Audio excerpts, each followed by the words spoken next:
Check, check.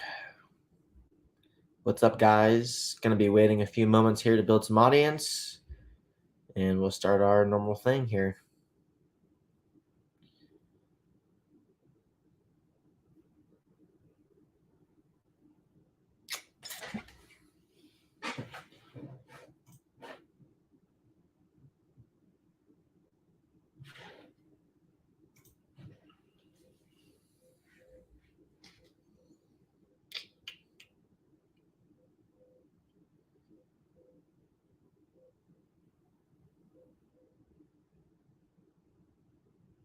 What's up, Kyle, John, Randy, Evan, Tony, all tuning in. What's up, guys?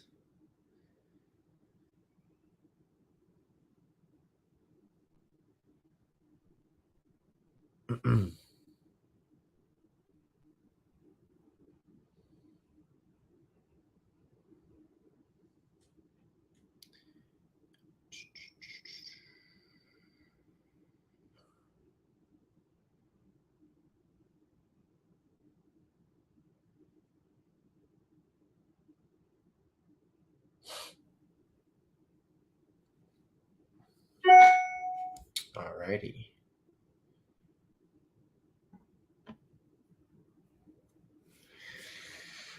Anyways,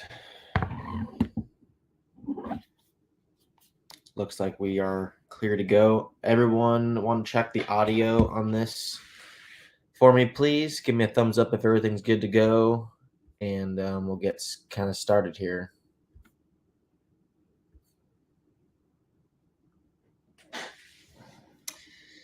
People in here from Germany, what's going on? Audio is good to go.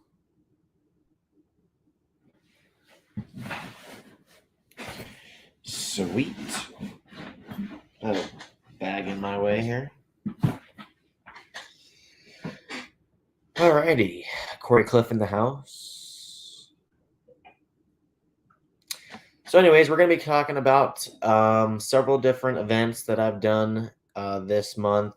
Going to go through Silver State. Going to go through the NCTS event. Going to be talking about some new setup stuff that we learned from Silver State. And then going through the new B6.4.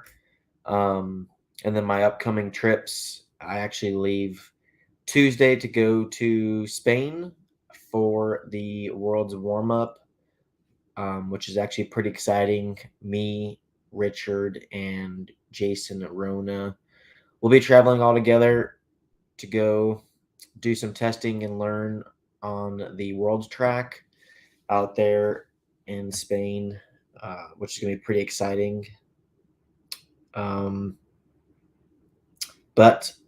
we're going to get into that a little bit later. I've been packing the last couple of days, getting a bunch of the checklists through, making sure I have everything kind of good to go for that event. Of course, for anybody that's in the chat, if you guys have any questions regarding 10 skill related stuff, 8 skill related stuff, tires, body stuff, whatever it may be, electrical related, feel free to send it into the questions comments below, and I'll do my best to go through, answer them, and hopefully to help you out. So anyhow, Silver State, we obviously that event, we've talked about this, is one of my favorite events. I obviously have a lot of them, but for location and just as far as just being convenient, it's pretty, badass, to be quite honest with you, as far as the track being big, nice driver stand. It's in the casino, the South Point Hotel and Casino, which is really nice. You can go up to your room and shower. It's pretty easy. Joey and Aaron always make it happen, regardless of the situation. And yeah, I would say that Silver State event, since it's a guaranteed ran, no weather issues that can prevent it from canceling, which always makes it really nice. The atmosphere from everyone traveling across the country and overseas that come in, put on a really good show. I think we had over 1,000 entries at that event as well, like the Psycho Nitro Blast. As far as the track goes, it's honestly one of the more bumpier tracks that we get to race on. I think still the Dirt Nitro Challenge is the most bumpy track. Um, the thing about the Silver State kind of tracks is it's not that it gets extremely bumpy because it does. It's actually like the square edges of the ruts that make it really difficult and challenging to get around. Obviously, it's in an arena. It's horse dirt, which means it's not that great as it is. It gets pretty dusty in there, so it's not exactly ideal. I did hear a lot of people got sick from that event. Hopefully, a lot of people have recovered um, good. I was fortunate enough to not get anything from that event. So that's a big positive there. As far as like cars and setup stuff goes, that event we actually did quite a bit of testing beforehand. I believe I did a video talking about some of the things that we did. Um, and really ended up on a really good note as far as more of a direction, I would like to say. Um, we've been really learning and figuring out some of this some weight biased stuff on our particular race cars, the associated cars. Seems that we've been trying to get more rear weight bias. So things like moving the hubs all the way forward, as you can see here. I have the spacers behind the hub, pushing it forward, which means more weight goes to the back. I don't have a rear weight. Um, that's not exactly, we're not trying to add any more weight. We're more trying to take weight off the front, and hopefully that just naturally brings it to the back. So, been running the all aluminum pillow balls, front, top, and bottom. Um, I have carbon front and rear towers on the car to also take away weight.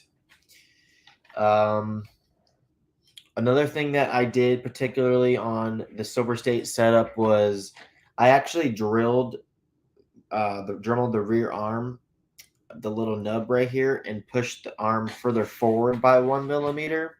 So the hubs are forward and the um, arm is dremelled 1 millimeter further forward. Obviously, this does a couple things. It helps shorten the wheelbase. It also naturally puts more weight behind the rear axle, which makes probably the biggest difference. And of course, the more rear dog bone sweep to help with rear support and traction. Um, One of the other things that we've been kind of noticing is the car's overall weight has been pretty heavy. So trying to lighten it up as much as possible. That's why I have the carbon towers on, the aluminum top and lower pillow balls. I actually have, let me take off this radio tray. Obviously, I have the titanium screws and titanium turnbuckles. Um, I have like the kit. Um, I don't know if you can even see it, but the kit motor mount. Get a flashlight here. So I got the kit motor mount on this car. It's a few grams lighter than the factory team one. Obviously, this is super small stuff. I'm not saying it's going to make or break your racing experience. It's just racing in the class that I race at. Every little thing matters. And trying to ask the most out of it. So we've been kind of finding some clues as far as our weight bias, the overall weight of our car. Obviously, for the super high grip tracks, I think that the car is extremely well designed around that. I think some of the outdoor ungroomed tracks, it's been a little bit of a struggle starting to kind of find our pace and build from that, from the nationals and the Silver State. We're finding some good stuff. Obviously, you can see my Silver State setup that's posted, I believe, on rc10.com. I'm not sure if Brent is watching, but if it's not up there, I know he will get it up there at some point. And you can kind of go back and forth from the national setup and the Silver State setup. You can kind of see the differences of what's all been changing and kind of what we've been figuring out in the last several weeks. So it seems like for the ungroomed tracks, um, we've been running the shorter link. As you can see here, this is just the standard link on the tower. So we were running short and middle height with the pink or brown rear spring. When the grip gets a little bit higher, even though that it is bumpy, it seems still that the little bit longer link in the down position, but with the black rear spring is more preferred as far as easy to drive goes. If your car feels like it's a little bit twitchy off center or a little bit hard to drive, um, especially on the steering wheel, then the short link's probably a little bit too stiff or your spring's too stiff. Um, when I say the link's too stiff, when you go to a shorter link, it's also like raising your roll centers, which is making it not roll as much. So making it have the longer link, making it roll a little bit more in the rear, keep the rider more towards the back of the car so it doesn't kind of turn in as it's going around the high sweeping corners. Or if you feel like your car's flipping, then it's probably because the rear end's too stiff. So check out those setups that we posted from Silver State and the Nationals. It's something that we've been doing a lot of testing and development with. I think it's probably the best we've had ever with any of our outdoor cars. Still running the 5-hole package, which has been really good, emulsion style. The biggest thing is just getting some weight in the rear end. Taking weight off the front is what I think is the best route to do. Taking weight up the front, and it'll naturally just bring it back towards the rear end weight bias. So I have, like I said, the carbon fiber side rails, titanium screws. This is all stuff that just makes makes a little bit of a difference. Everything adds up. I'm definitely not saying to go out and buy a $200 screw kit or $100 turnbuckle set, but I know my turnbuckle sets last me for basically the life of the whole vehicle unless you break one. So they're pretty good there.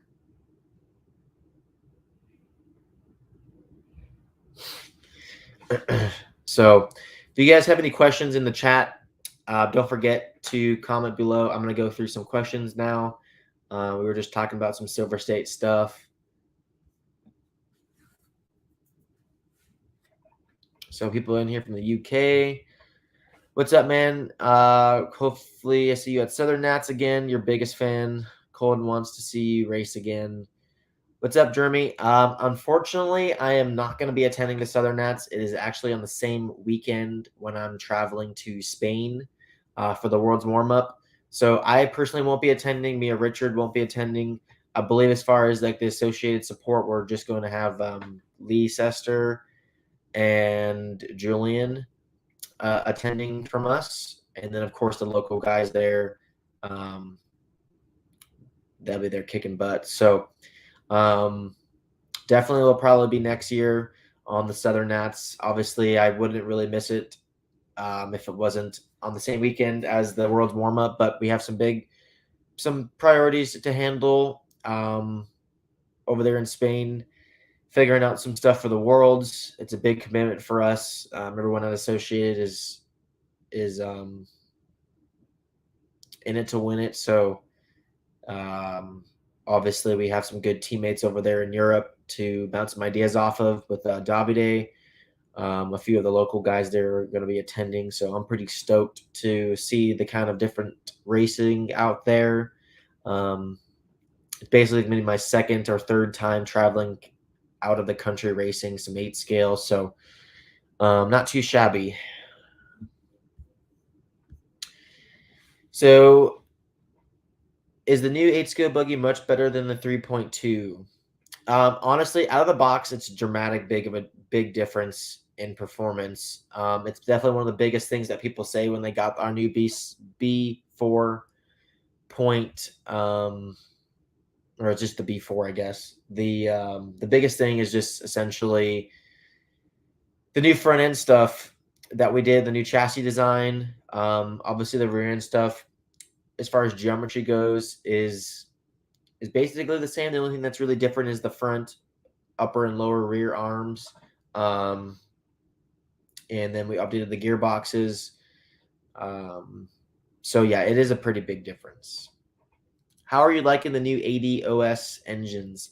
Honestly, when I did my first testing with Adam at in Paris versus my MX engines, I thought my MX engines were probably the best on the market until I put one of his engines in that were basically race ready. I'm actually still running the same engine that he's been maintaining through the whole year, from the very first one, and it's probably the best engine that I've ran yet. So I've been super pleased with obviously his break-in process. It just makes things a whole lot easier. So for those who don't want to deal with the headache of breaking an engine, don't even have to worry about it. Send your engine to Adam. He'll get you taken care of. Him and Rhonda as customer support, um, and honest opinion on the direction that you need to go for you. It's hands down the best in the industry.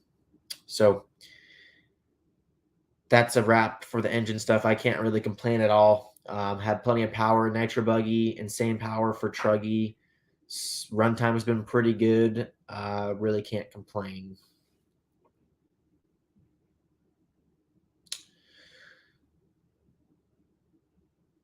So we had a question about an Hobbywing XR10 Elite ESC setup. Are you asking for a modified setup, two-wheel drive buggy, four-wheel drive buggy? If you can please um, go through kind of your question a little bit better. I'm not really sure um, what kind of class you race with, what questions you want to know. If you can be more specific, that'd be nice.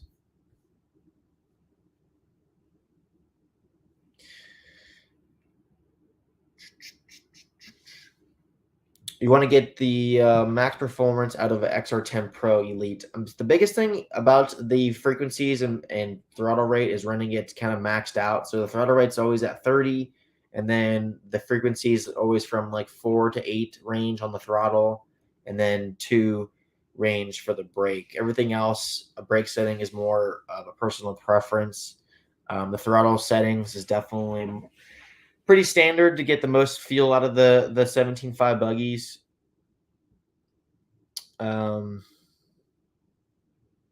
So we have Patrick in here from Taiwan. Really appreciate you guys tuning in from all over the world. This is pretty cool to see you guys in here.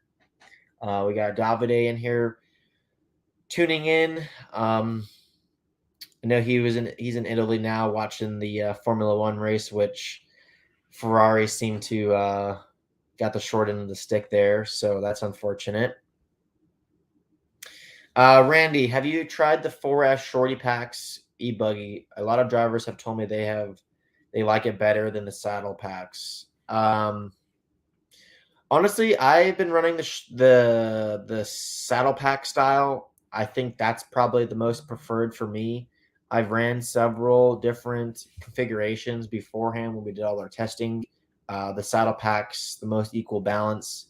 On my e-buggy, I'm running my batteries all the way back just to get more weight bias to the rear. So that's just my opinion of how to run it. Brian Lukovic had a chance to run Adam Peters' car last weekend. Nice upgrades there on the B4, young man.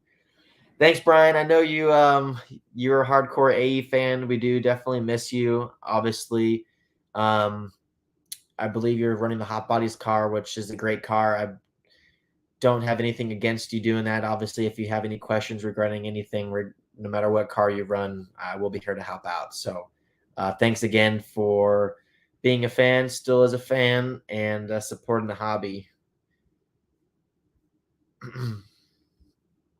So, kind of wrapping up on these questions, and then we'll kind of get into the next round of conversation. I think kind of talk about some of the carpet racing that we've been doing, upcoming events and stuff like that.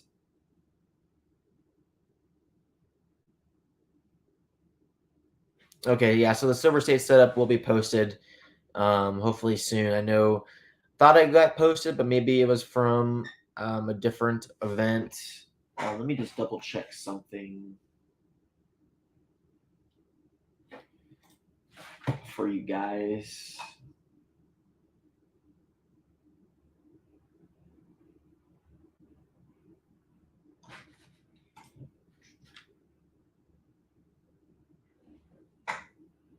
Okay. Yeah, so Silver State setup, I believe we got it all written down. Going to be talking with Brent on getting that potentially posted. Obviously, it's hard to get everyone set up posted on the website just because try to get a good variety of different drivers on there, not just one particular driver.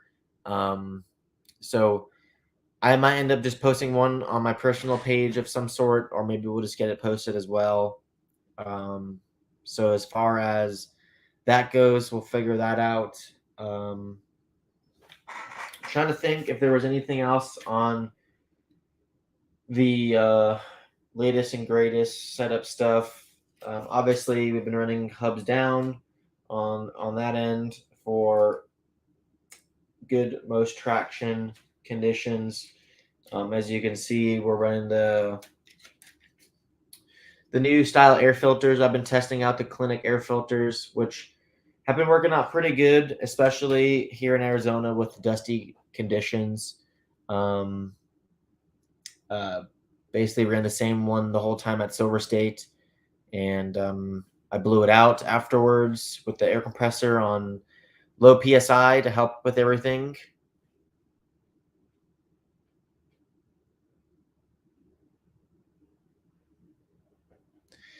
We have people tuning in asking some NCTS questions. So obviously, this car is actually prepped and ready for the World's warm up. The only thing that I really changed from Silver State to the World's warm up stuff is I actually ended up changing my ring and pinion to the 4413 just because of the bigger style track that we're going to be racing on. I know Davide and those guys in Europe always run the different gear ratio. We call it the overdrive gears. Here in the States, we run the 4212. So 4413 front and rear gearing, obviously the 4613 clutch and ring gear, or spur gear for that matter. I only thing that I did that I went back to is I just put the shim back to how it was for the rear arm. I'm still going to leave the rear hubs all the way forward.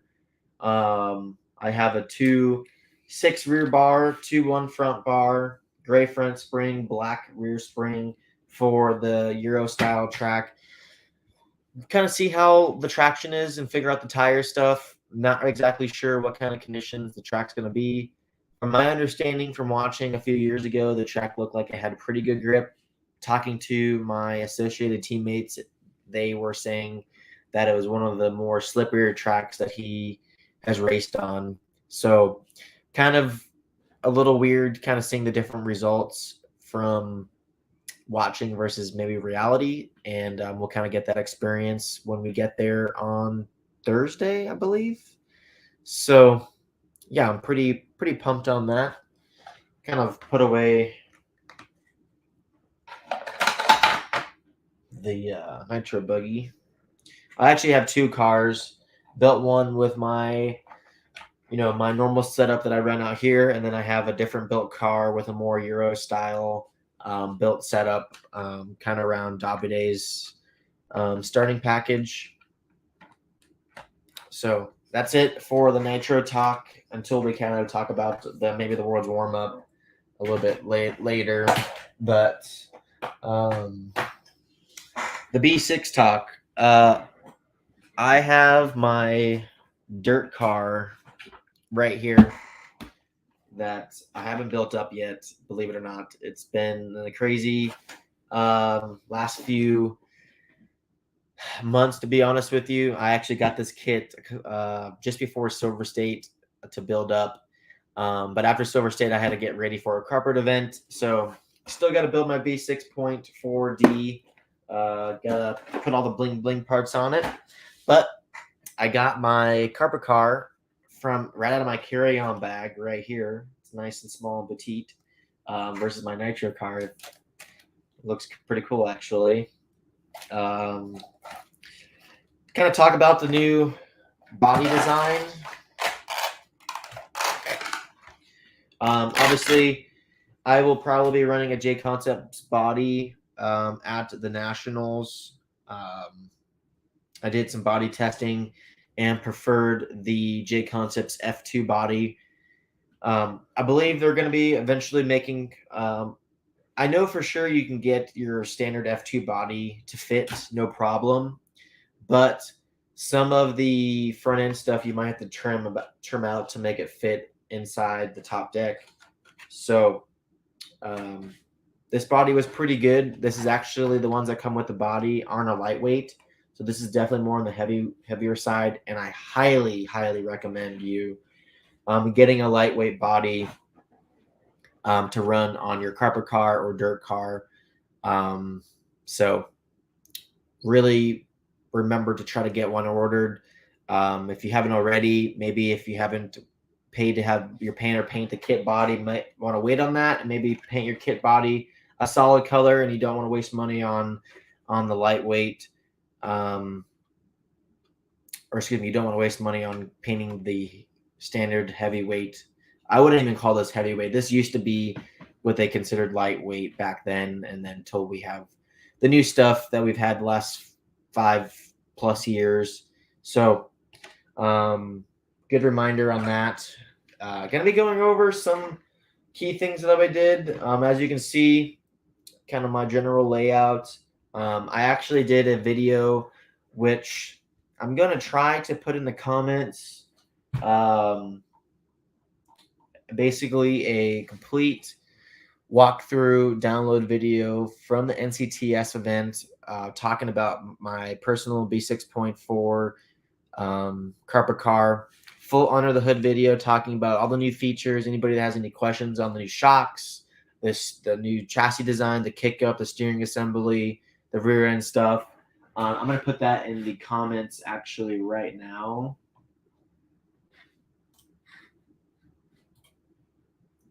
Copy link. So for those who want to see that video,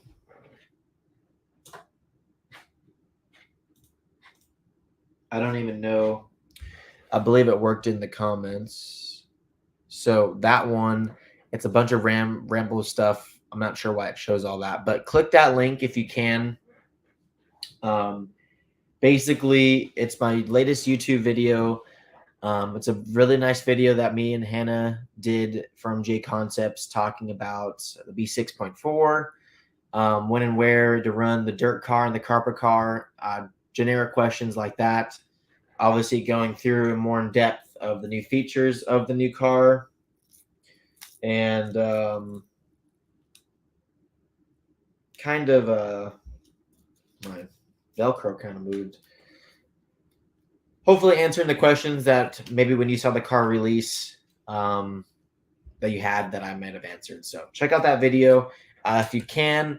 It only helps me out. I appreciate you guys if you can share that video to your local fellas or friends, people at the track that that might want to watch this video. It only helps me out a ton and gets everyone's answers and basically gets everyone's questions answered as best as possible without repeating everybody's stuff. So check that out.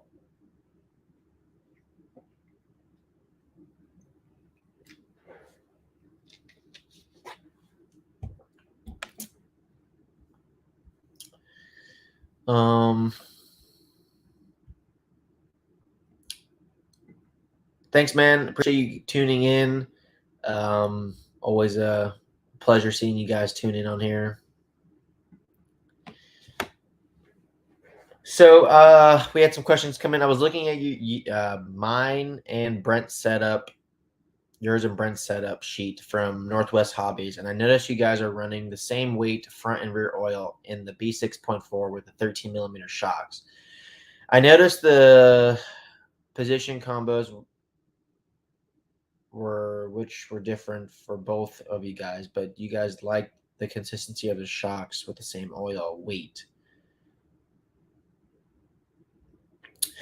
Yeah, I mean, basically, the weight, the shock oil number doesn't really matter if it's common or not. If you're in the same weight front and rear, it seemed at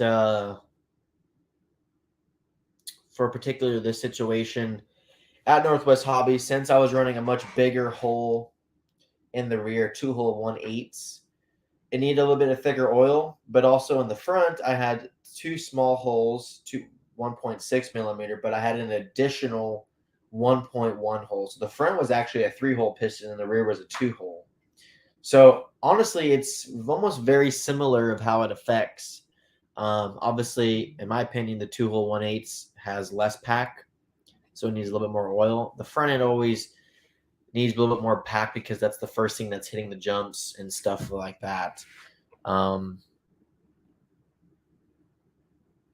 and that's kind of why we kind of settled where we were. I don't believe Brent ran the 3-hole front piston. I believe he just ran 2-hole 1/6s and 2-hole 1/8s with 3232. I was kind of all over the mark. At one point I had 37 weight in the front oil, and that was substantially too thick, and I just decided just to go the opposite end of the spectrum. Down 5 weight, settled on 32.5 in the front. Brent did a lot of shock testing. He had the 2.5 millimeter pistons in with like 1.819 rear piston, 1.718 front piston, and thought it was actually pretty decent. And then kind of started migrating to the direction that I was at. My stuff was actually really good. I wasn't really complaining about anything, and he just wanted to see the difference between the thicker piston versus the thinner piston. And all our testing, at least all the testing that I did with the 13 millimeter shocks, all the testing was done with the thin piston for the 13 millimeter shocks. So at the moment, I'm not really in any rush to try out the 2.5 millimeter. But the one thing I will say that's coming to the top surface here from teammates, talking it through a little bit, for those who might have been running the thin pistons with the 12 millimeter shocks, might find it a much bigger jump to running the 13 millimeter shocks with the thin piston. It's still on the thicker, more packed side versus the 12 millimeter thin piston and against the 13 millimeter thin piston. So, we just posted some recent setups from our other team guys like Aiden Horn and Dustin Evans. I been talking with Dustin a bunch about some of his testing at home. He's been running actually 3-hole pistons. I don't know off the top of my head.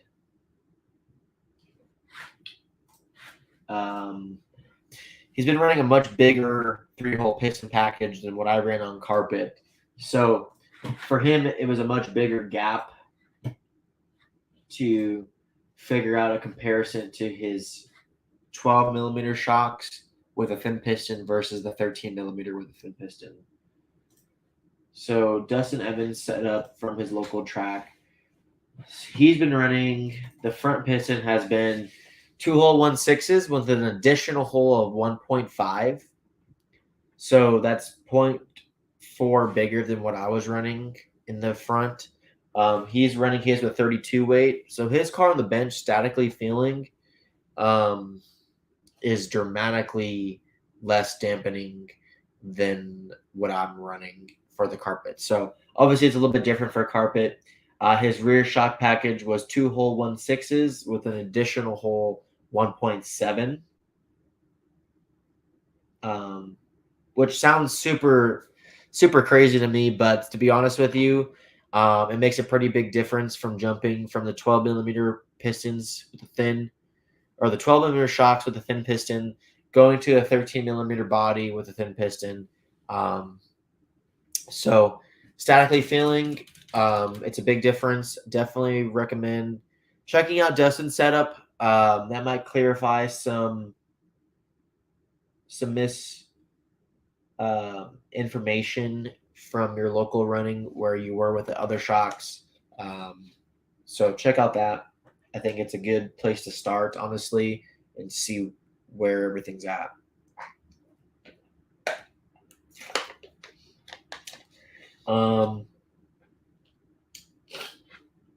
What else was there?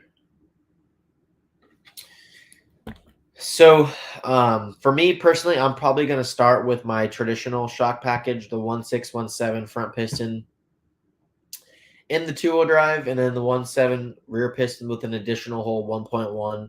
That's probably where I'll start. I definitely think I will be testing out a build set of the shocks that have the three-hole piston, like what Dustin's running, just to have. Um,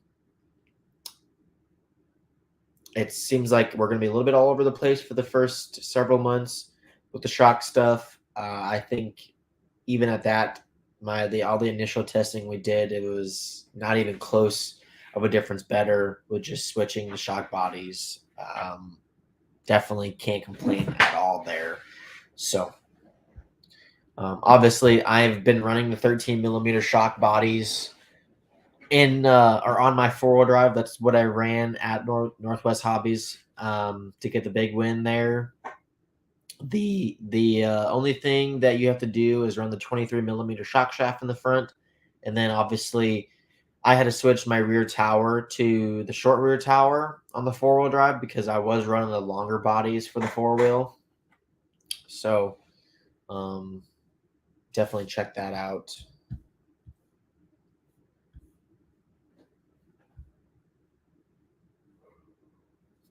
Art, it was cool to see you race at PDX Underground. I'm getting ready to upgrade to the B6.4 after my DR10M arrives.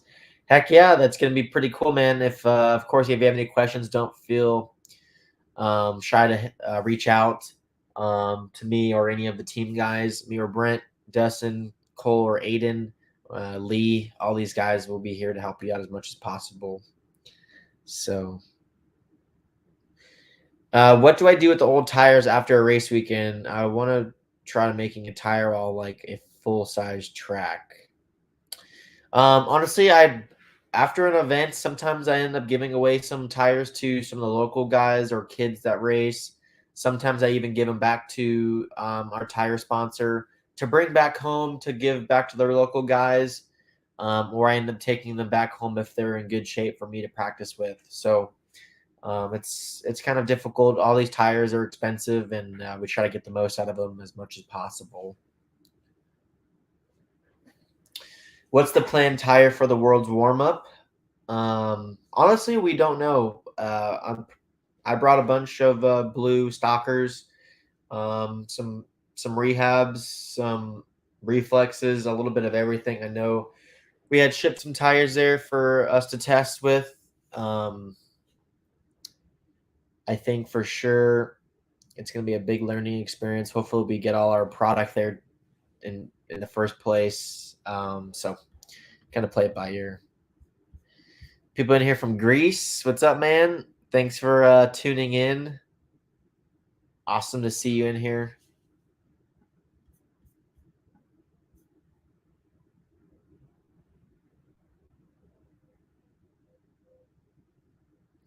So, Andrew, good question for those who are on YouTube checking out setup sheets. If you go to rc10.com, go to cars and trucks, click on the vehicle that you want to get a setup for, and then you'll see a tab where it says, I'm on the website right now.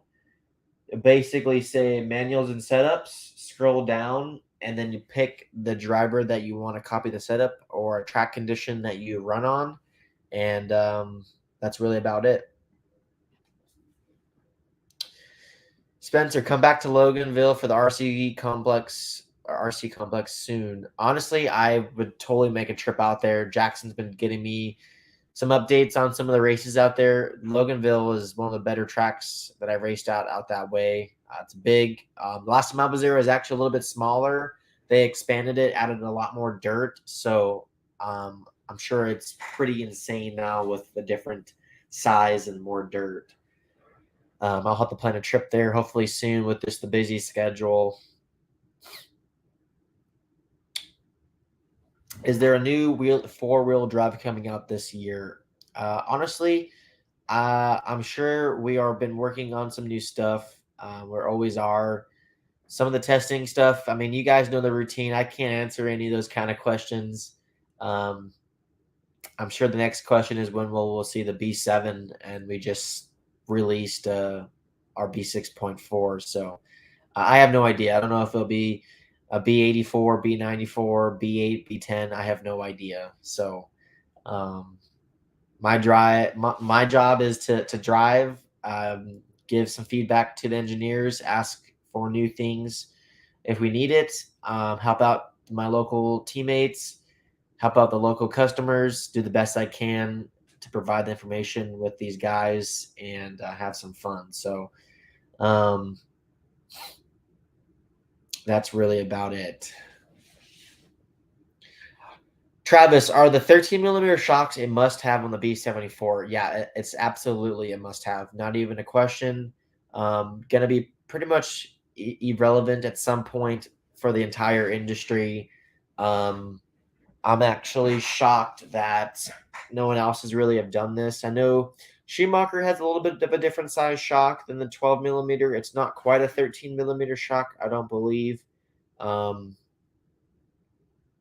so definitely check that out. Definitely a must have. So 13 millimeter shocks for four wheel drive for sure. Make sure you get the 23 millimeter shock shafts for the front. And then, of course, the short rear tower if you don't already have that on.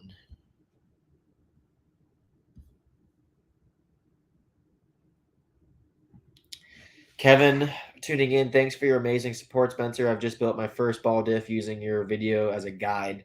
Kevin, I believe I saw your comment on one of my videos. Thanks for really watching. This actually means the world to me that people are watching these and it is helping out. I try to give it my best go at it for when I do these, the kind of recorded video style. Make sure I'm providing the right information, obviously, and saying the right information, thinking how you guys are thinking of maybe having a stopping point or an unsure moment. So I'm building it as a my perspective of I built thousands of these, and I know you guys are coming from a perspective like you're looking at this like you have no idea. So try to give a really detailed video as best I possibly can. There's definitely going to be more pro tip videos in the near future. Obviously, I've been doing a lot of the J Concepts pro tip videos for this entire stuff. So if you haven't seen those, check out J Concepts YouTube video or their Facebook page. It's everything's on there, and we'll get you dialed in. Tim's in the house. Hi, Spencer. It was great to meet you at the NCTS. Can you drop some general advice for the newer carpet racers? So it's a great question. The biggest thing is making sure, well, two things. One, that you're on the right tire, and two, starting with a general baseline setup that's been posted either from the kit, which I do recommend for those who are newer carpet racers, just starting with this kit setup, just so you have an idea when you're running of what everything kind of feels like, and then slowly start progressing, so making some changes so you learn from what's changing. So, in my opinion, if you're not used to driving on carpet and you started with my setup, I don't really recommend that. I would love to see you start with something from the kit and then slowly make changes and then maybe hear your feedback from like, okay, I felt this difference. Your setup is a little bit more aggressive than the kit setup or the exact opposite. So um, just ask questions as much as you can. Ask the local guys what's working for them and what's not. Obviously, as far as making things easy to drive, check out the J Concepts tire gluing sidewall video, which really helps out for cars that are flipping and edgy to drive. So, Tim, I think you get pretty dialed in. Again, thanks for watching the NCTS event and coming up and having some fun.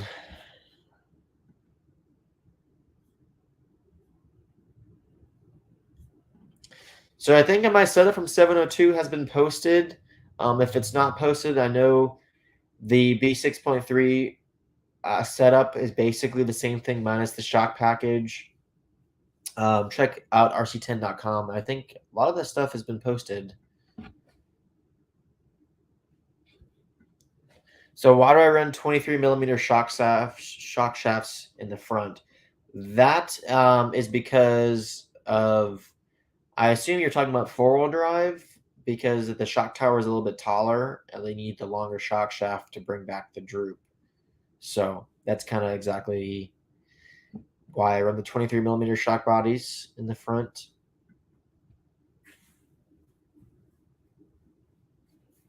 We had another guy tuning in that watched the diff building video. Thanks for watching that. So for those who are kind of wondering from the Facebook live stream, I am multi-streaming, so I get to see the YouTube questions and the Facebook questions, and vice versa. For those who are watching on YouTube versus watching on Facebook, that's why I'm probably answering questions that you might not be able to see. So that's why I'm posting it on the screen. So here's a good question. Hi, Spencer. I have a B6.3D, but drive more on high grip last time. So I did some modifications for high grip. It works well. Do you think it would be better with the no D version, longer chassis plate? Well, to be honest with you, the biggest things is if you race on dirt, get the dirt car because the dirt car comes with the ball diff and the carper car comes with the gear diff. The gear diff ball diff assembly is pretty expensive, so it's up to you what to get. Obviously, if you plan on racing at carpet at one point, it might be best to get the carpet car and then buy the right differential, and then you don't need to use the sway bars, but you will need to buy the different style of springs because the carpet car and dirt car come with two different springs for those kind of class styles. So it does cost money to convert them both over regardless. I'm not sure on the price differences of what it all takes to really make it happen, but you'll have to do your own research on that.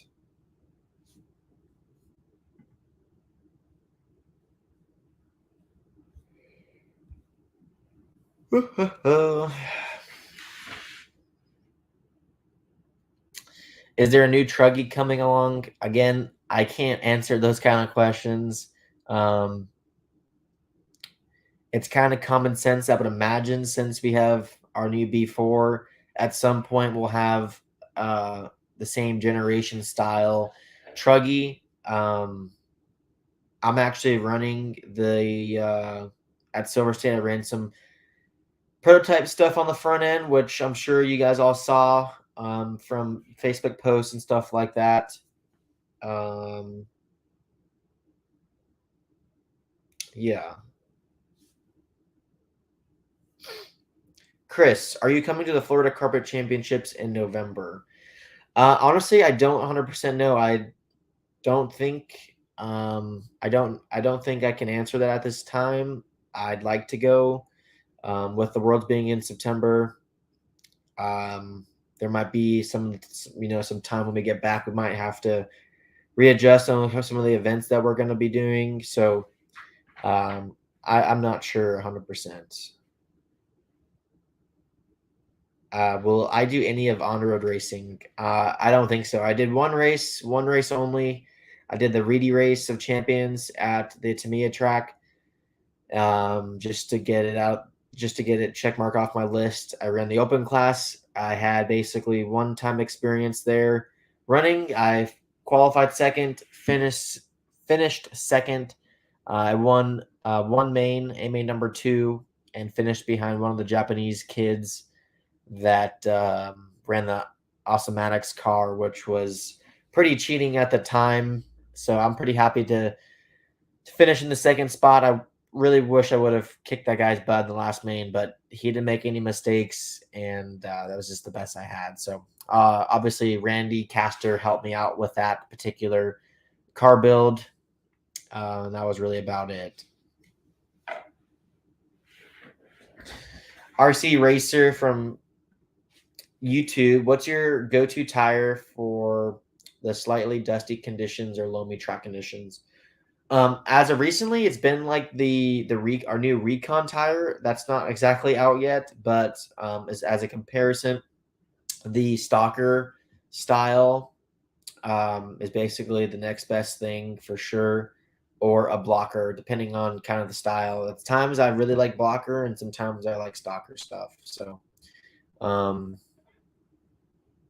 definitely check that out. Make it happen. Let's see here.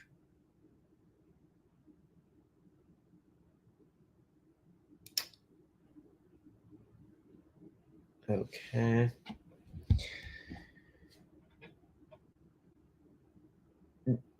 Jenny, do you know any of the J Concepts hop ups for the B4E and the B6.4 coming out? There are going to be some new items that they're going to be coming out with. Obviously, for my B6, I am running the B6.4 style servo mount. This is something that I've been running on my car since 2015 when we won the Worlds in Japan. It's a one-piece mount, and it has like the two set screws that go on both sides to kind of help with flex, which is one of my favorite things about that product for high grip tracks.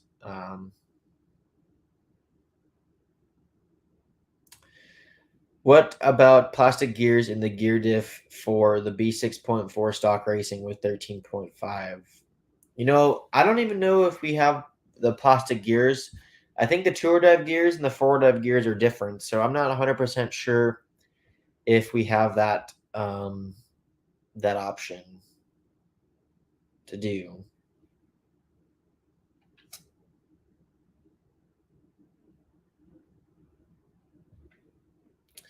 Randy is suggesting if I have any questions from the Spain track, feel free to DM me. I just got back from Spain a few weeks ago. I ran there and was able to win 40 plus at the Nitro Nationals. Okay, yeah, that'd be awesome. Thanks, Randy, coming in to help out. What Randy, what tire did you run there? Not sure if you run for J Concepts or not. Unfortunately, I don't know. People tuning in from France. Thanks, guys.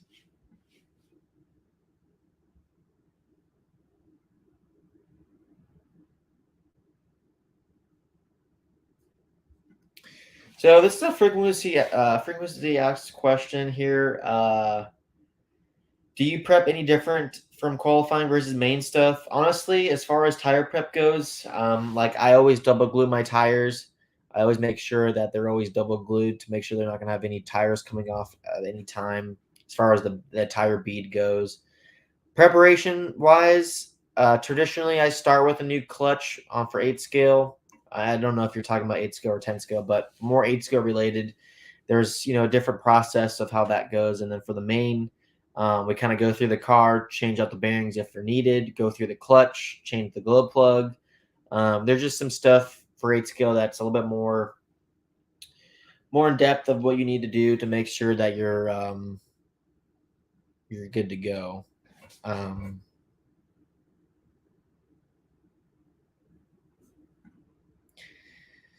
Had a race today. My problem is still the consistent driving. Do you have any tips of becoming more consistent, especially in races? There is an added nervousness. The best thing to do is honestly, if you're at the track by yourself, set a 100 lap challenge or a 50 lap challenge of not crashing. It doesn't matter how fast you go. Maybe if you give yourself, for instance, if it's your best lap time is a 20-second lap time, but you're averaging, um, you know, 21 point or 20.9 or 20.8. So your best lap's 8 tenths faster than your average lap. Give yourself like a second and a half window to keep yourself in. So 50 lap challenge, average yourself within that 1.5 second window of your fastest lap and your average lap of not crashing. And once you do that a bunch of times, that'll help with your added pressure your consistency. So once you get to the 50 lap challenge, do the 100 lap challenge. and go from there.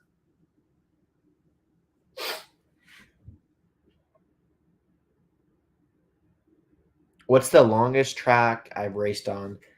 I don't know 100%, but I'm pretty sure it had to have been in the 50s, 50 under 55 seconds, which I know the other guys have raced, like the Mayfields and Cavalieris and Tebows have raced over a minute. So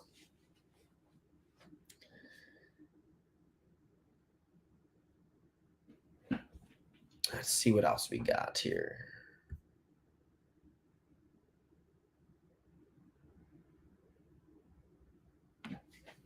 Okay, Randy. Yeah, I see. Yeah, green stalkers. Yeah, I brought we didn't bring any I didn't I haven't really packed any green compound. The only green compound that I had was green rehabs, but I might throw in a set of green stalkers of some sort. So I'm not sure of the prep that we're going to be doing there.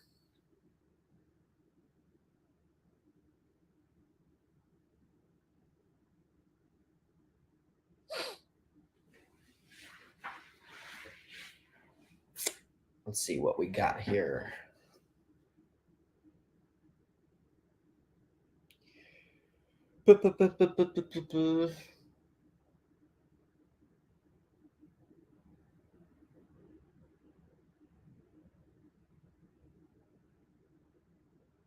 Um, Davey, what's up, buddy? I honestly haven't ran my dirt car yet at all. I'm gonna start with kind of what I ran from the 12 millimeter shocks. I was explaining earlier in this video that Dustin's been running some 3-hole shock package, which I recommend you probably checking out for your track, which is also posted on rc10.com. Check out his and see what you think. I'm going to start with probably just the 1617 front piston and then the 2-hole 17s in the rear, but with an additional 1.1 rear hole with 3230 or 3027. So, going to be wrapping things up here, guys. Send in your final questions and we'll make this video posted, and you obviously can go back in here and watch it to see any of the questions that I may have answered throughout the video.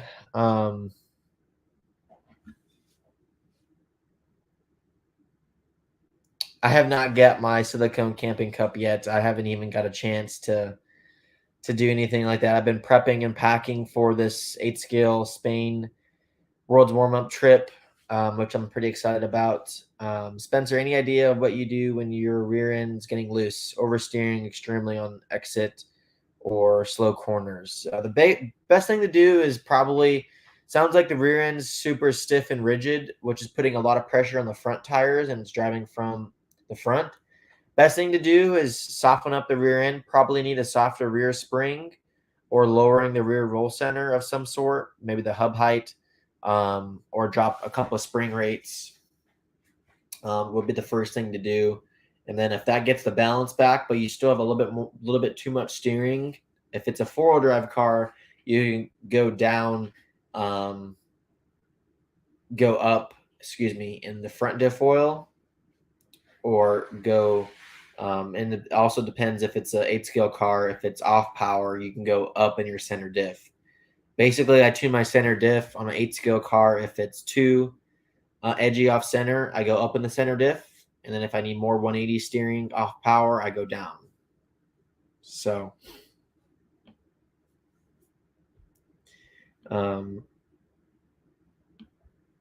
yeah, if you're talking about 8-scale, if it's oversteering, definitely go down on rear spring, drop the hubs, move the hubs forward.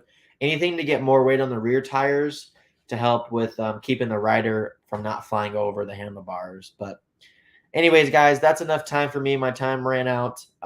Thanks again for tuning in. Check out my YouTube videos that I just got posted. Check out the Jay Consos page. And then, of course, if you have any questions, feel free to message me on my Facebook or Instagram or comment on my YouTube channel.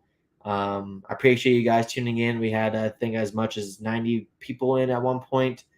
Again, share, like, subscribe. And we'll guys see you on the next one. I'm sure the next time you guys will see me, I'll be back from my Spain trip, and hopefully get you guys some information on how that went. And yeah, I'm pumped. So thanks again, guys. Adios.